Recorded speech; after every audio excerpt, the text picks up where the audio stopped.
कर्नाटका का, ये भी एक सच्चाई और सत्य का संघर्ष ही है।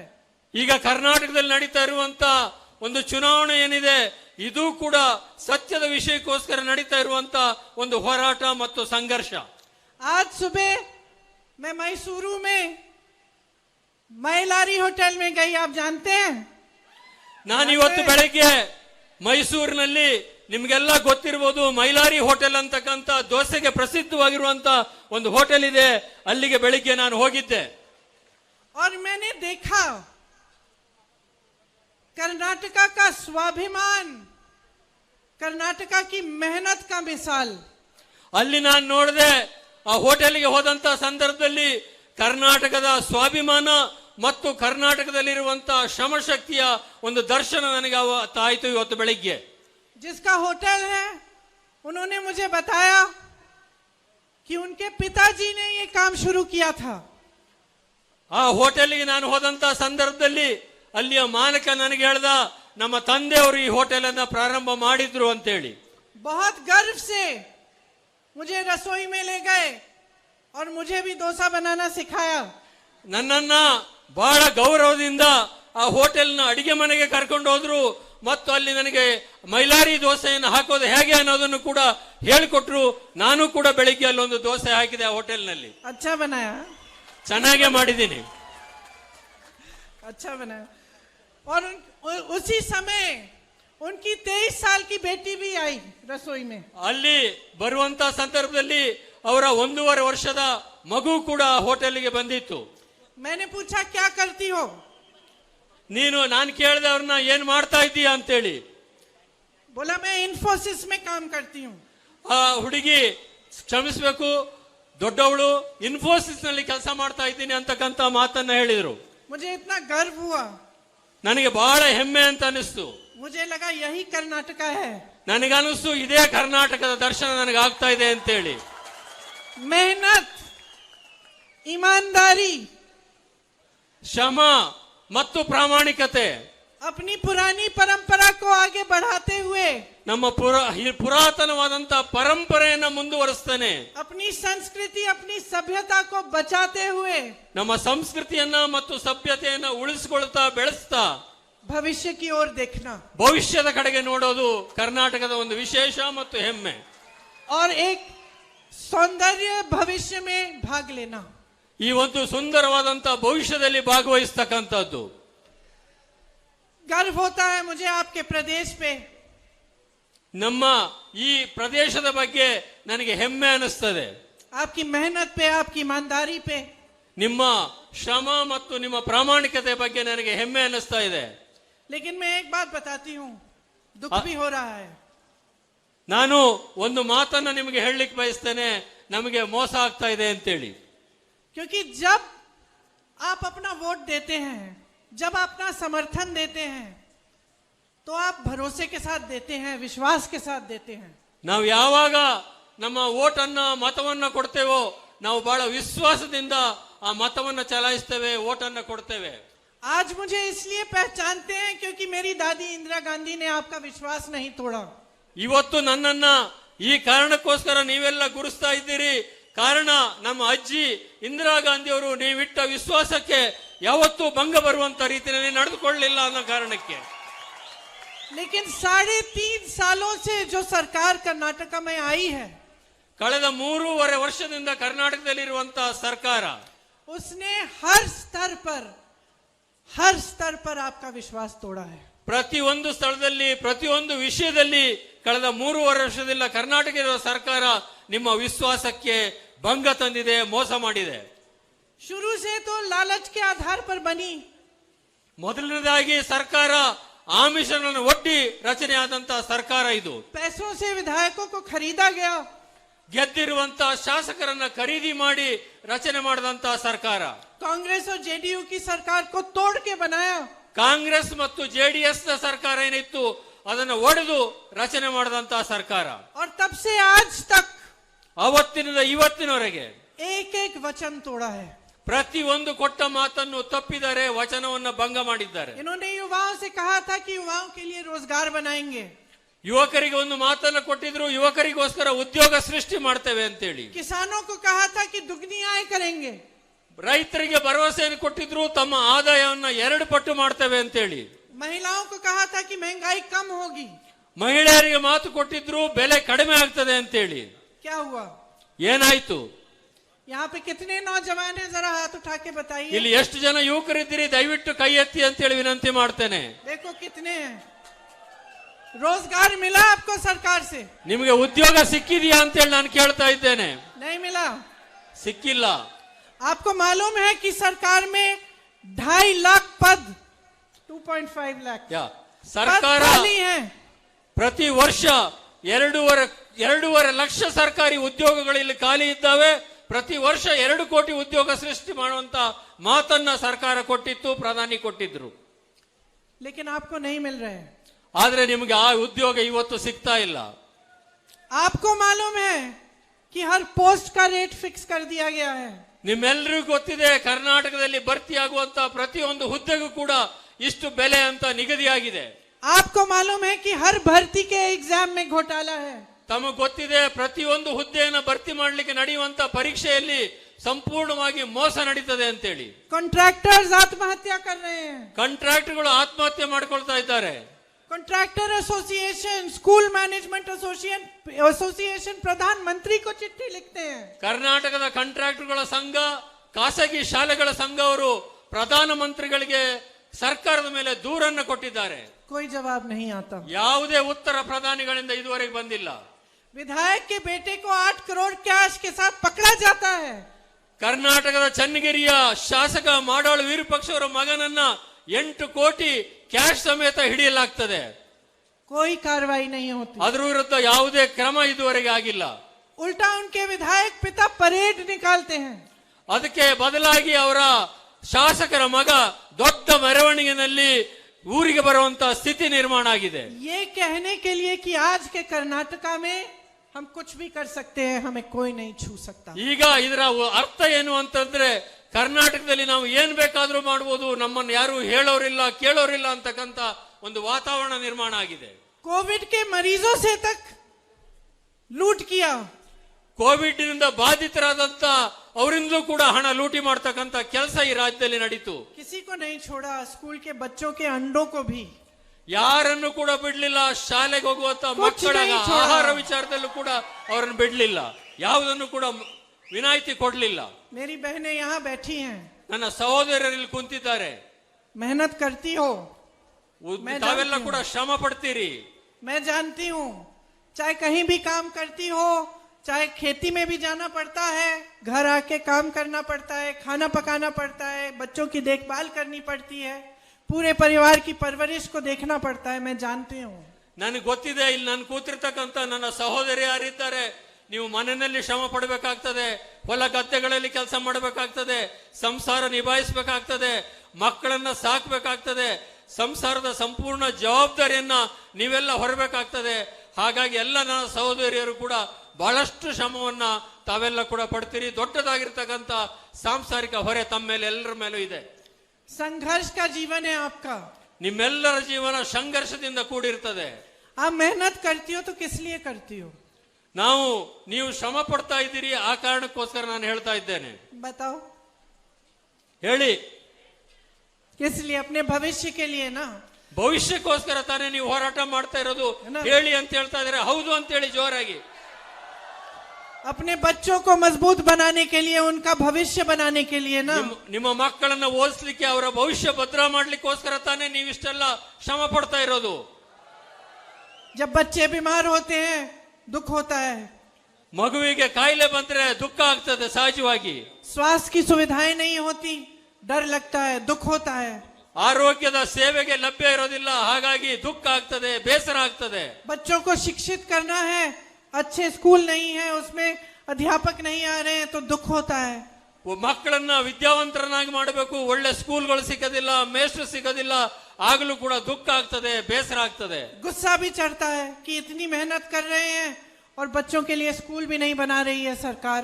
ಸರ್, ನಿಮ್ಗೆಲ್ಲ ಸಹಜವಾಗಿ ಸಿಟ್ಟು ಕೂಡ ಬರ್ತದೆ. ಇಷ್ಟೆಲ್ಲ ನಾವು ಕಷ್ಟಪಡ್ತೇವೆ, ಶ್ರಮ ಪಡ್ತೇವೆ, ನಮಗೊಂದು ಒಳ್ಳೆ ಶಾಲೆಯನ್ನು ಕೂಡ ಸರ್ಕಾರ ಮಾಡೋದಿಲ್ವಲ್ಲ ಅಂತ.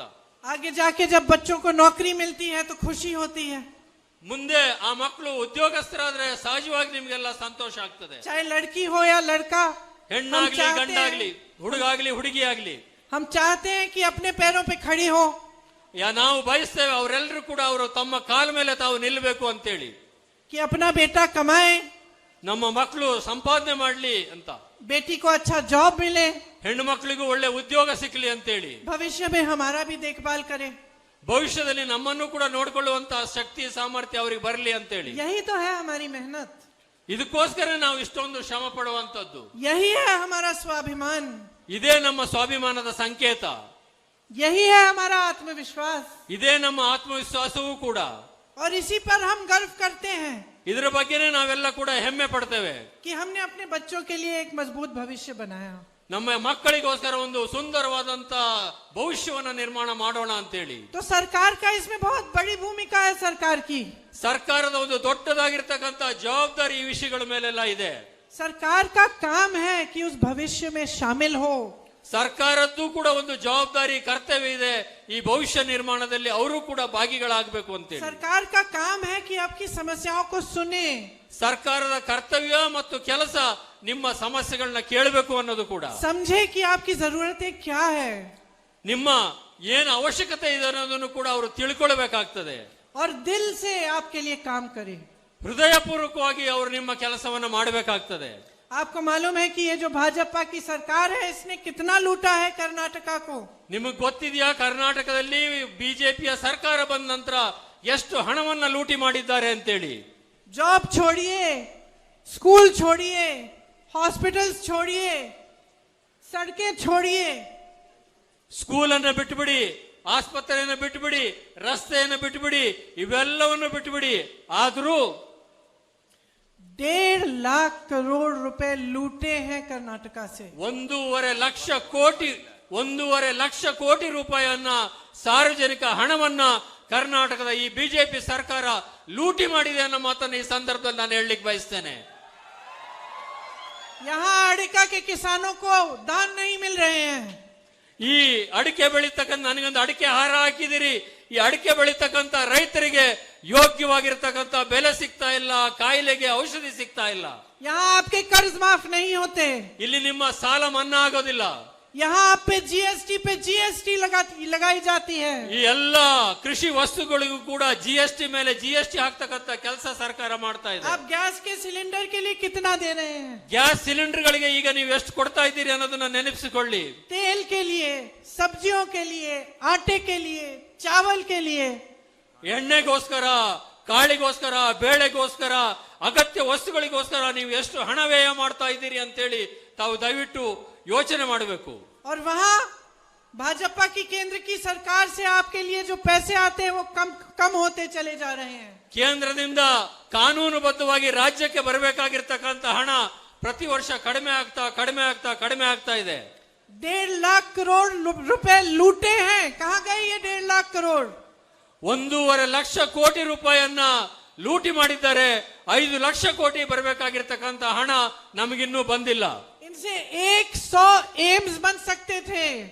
ಇದರಿಂದ all India institute of medical science ಅಂತ ನವದೆಹಲಿಯಲ್ಲಿದೆ, ಅಂತ 100 ಆಸ್ಪತ್ರೆಗಳನ್ನ ಈ ಹಣದಲ್ಲಿ ಲೂಟಿ ಹೊಡೆದಂತ ಹಣದಲ್ಲಿ ಕಟ್ಟಬಹುದಾಗಿತ್ತು.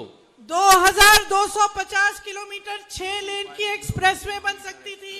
2250 ಕಿಲೋಮೀಟರ್ ಒಂದು ಉತ್ತಮವಾಗಿರ್ತಕ್ಕಂಥ ರಸ್ತೆಯನ್ನು ಮಾಡಬಹುದಾಗಿತ್ತು. 187 ESI हॉस्पिटल बन सकते थे. 187 ESI ಆಸ್ಪತ್ರೆಗಳನ್ನ ಈ ಹಣದಲ್ಲಿ ಕಟ್ಟಬಹುದಾಗಿತ್ತು. अपने बच्चों के लिए 30,000 स्मार्ट क्लासरूम बन सकते थे. ನಮ್ಮ ಮಕ್ಕಳಿಗೋಸ್ಕರ 30,000 ಸ್ಮಾರ್ಟ್ ಸ್ಕೂಲ್ಗಳನ್ನ ಕಟ್ಟುವಂತ ಒಂದು ಅವಕಾಶ ಈ ಹಣವನ್ನು ಬಳಸಿ ಮಾಡಬಹುದು. बेंगलुरु की मेट्रो की तरह 750 किलोमीटर लंबी मेट्रो बन सकती थी. ಬೆಂಗಳೂರಿನಲ್ಲಿ ಏನು ಮೆಟ್ರೋ ರೈಲ್ ನೀವು ನೋಡಿದಿರಿ, ಅಂತ 750 ಕಿಲೋಮೀಟರ್ ಮೆಟ್ರೋ ಲೈನ್ ಅನ್ನ ಈ 1.5 ಲಕ್ಷ ಕೋಟಿನಲ್ಲಿ ಮಾಡಬಹುದಾಗಿತ್ತು. और कर्नाटका के गरीबों के लिए 30 लाख अफोर्डेबल हाउसिंग के घर बन सकते थे. ಕರ್ನಾಟಕದಲ್ಲಿ ವಸತಿ ರಹಿತರಾಗಿರ್ತಕ್ಕಂಥ ಬಡವರಿಗೆ 30 ಲಕ್ಷ ಮನೆಗಳನ್ನ ಈ ಹಣದಲ್ಲಿ ಕಟ್ಟಬಹುದಾಗಿತ್ತು. ये है भ्रष्टाचार. ಇದೇ ಭ್ರಷ್ಟಾಚಾರದ ಸ್ವರೂಪ. खुला भ्रष्टाचार ಸಂಪೂರ್ಣವಾಗಿರ್ತಕ್ಕಂಥ ಸರ್ವಾಂತರ್ಯಾಮಿ ಭ್ರಷ್ಟಾಚಾರ. कि आपके लिए कुछ नहीं, ನಿಮಗೆ ಏನೂ ಇಲ್ಲ, लोन नहीं, सही दाम नहीं, खाने के लिए नहीं, आपके लिए जीएसटी और चाहे प्रदेश में लूट हो चाहे देश में, प्रधानमंत्री जी अपने दोस्त अडानी के लिए जीएसटी माफ कर रहे हैं, लोन माफ कर रहे हैं और अडानी जी 1600 करोड़ रुपए बना रहे हैं दिन में और देश का किसान 27 रुपए बना रहा है. ನೀವು ರೈತರಿಗೆ ಬೆಳೆದಂತ ಬೆಳೆಗೆ ಸರಿಯಾದಂತ ಬೆಲೆ ಸಿಗ್ತಾ ಇಲ್ಲ, ಪರಿಶ್ರಮಕ್ಕೆ ತಕ್ಕಂತ ಪ್ರತಿಫಲ ಸಿಗ್ತಾ ಇಲ್ಲ, ಪ್ರತಿಯೊಂದರ ಮೇಲೂ ಕೂಡ ಜಿಎಸ್ಟಿ ಆಗ್ತಕ್ಕಂತ ಕೆಲಸವನ್ನ ಕೇಂದ್ರ ಸರ್ಕಾರ ಮಾಡ್ತಾ ಇದೆ. ಆದ್ರೆ ಅದಾನಿ ಅವರ ಕಂಪನಿಗೆ ಜಿಎಸ್ಟಿಗಳಿಂದ ವಿನಾಯಿತಿ ಕೊಡ್ತಾ ಇದ್ದಾರೆ. ಅವರ ಸಂಪತ್ತು 16,000 ಕೋಟಿಯಷ್ಟು ಜಾಸ್ತಿ ಆಗ್ತಕ್ಕಂತ ಸ್ಥಿತಿ ನಿರ್ಮಾಣ ಆಗಿದೆ. ಪ್ರತಿ ದಿವಸ ಸಾವಿರಾರು ಕೋಟಿ ರೂಪಾಯಿ ಅವರ ಆದಾಯ ಮತ್ತು ಆಸ್ತಿ ಜಾಸ್ತಿ ಆಗ್ತಕ್ಕಂಥ ನೋಡ್ತಾ ಇದ್ದೇವೆ. ಬಡವರ ಪಾಲಿಗೆ ಏನು ಸಿಗ್ತಾ ಇಲ್ಲ.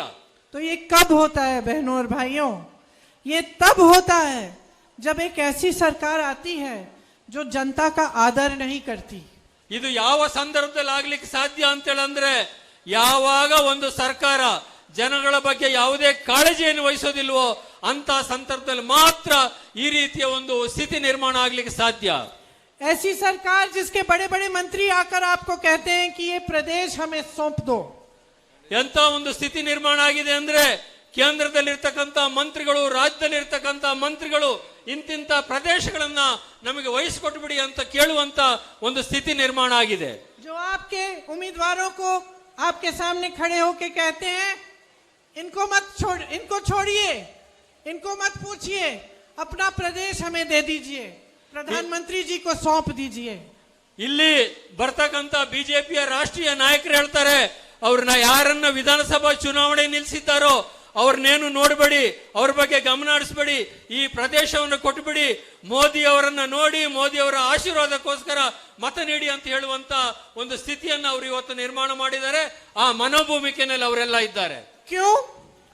ಯಾಕೆ ಅಂತ ನಾನು ಕೇಳ್ತೇನೆ.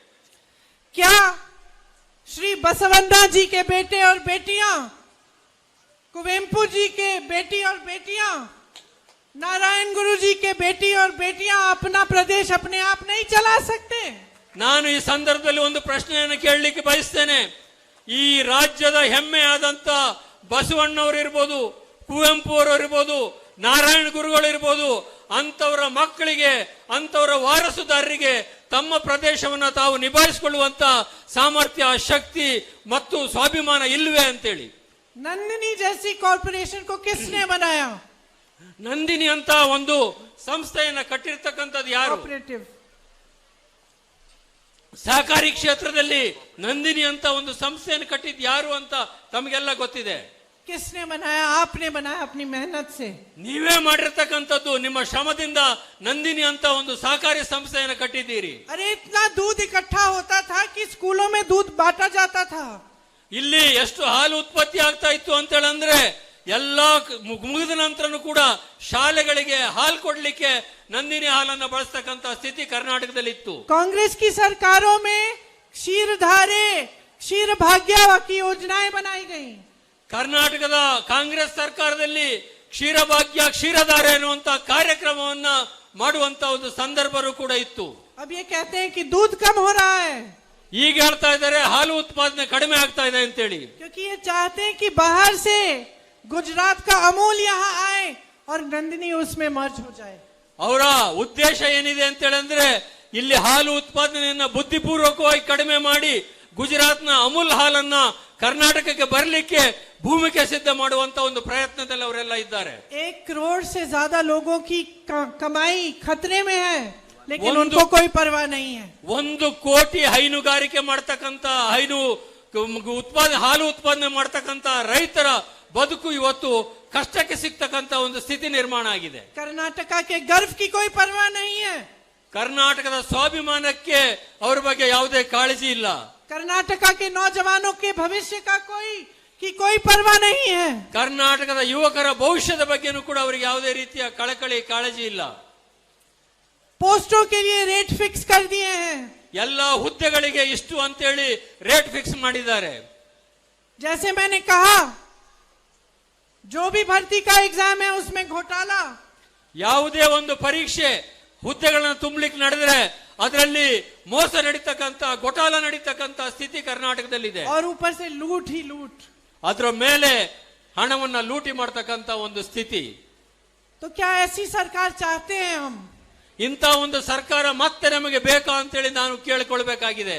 क्या हम चाहते हैं कि जो नेता आए हमें झूठ बोल के चले जाएं और उनसे हम कोई जवाब नहीं पूछे?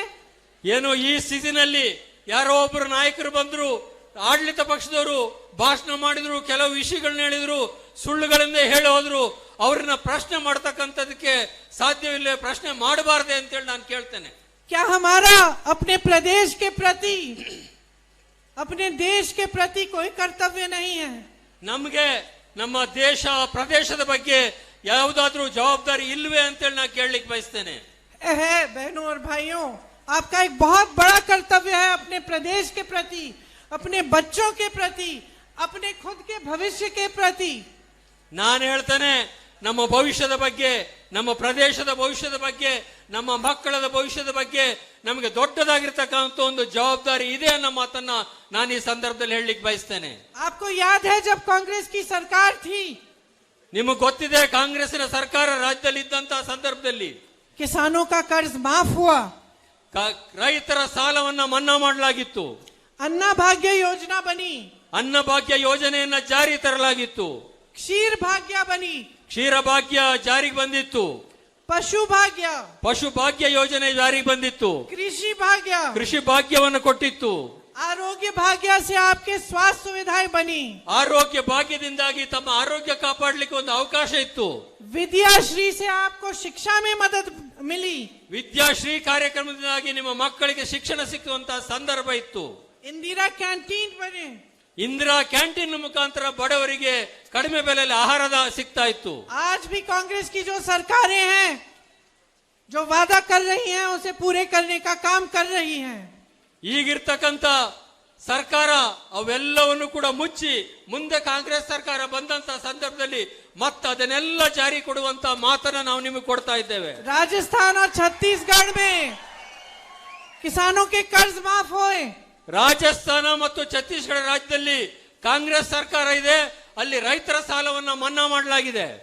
छत्तीसगढ़ में एमएसपी सबसे ज्यादा है, ಛತ್ತೀಸ್ಗಢದಲ್ಲಿ ಮಿನಿಮಮ್ ಸಪೋರ್ಟ್ ಪ್ರೈಸ್ ಅಂದ್ರೆ ಕಡಿಮೆ ಆದಾಯಕ್ಕೆ ಕೊಡ್ತಕ್ಕಂತ ಬೆಲೆ ಕೊಡ್ತಕ್ಕಂಥದ್ದು ಇಡೀ ರಾಷ್ಟ್ರದಲ್ಲಿ ಅತ್ಯಂತ ಹೆಚ್ಚಿಗೆ ಇದೆ.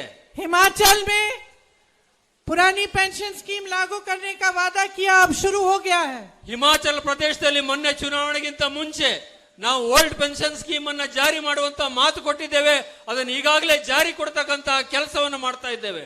और आज इस मंच पे खड़े हुए मैं आपको बताना चाहती हूं कि कांग्रेस पार्टी कर्नाटका के लिए कुछ गारंटी लाई है.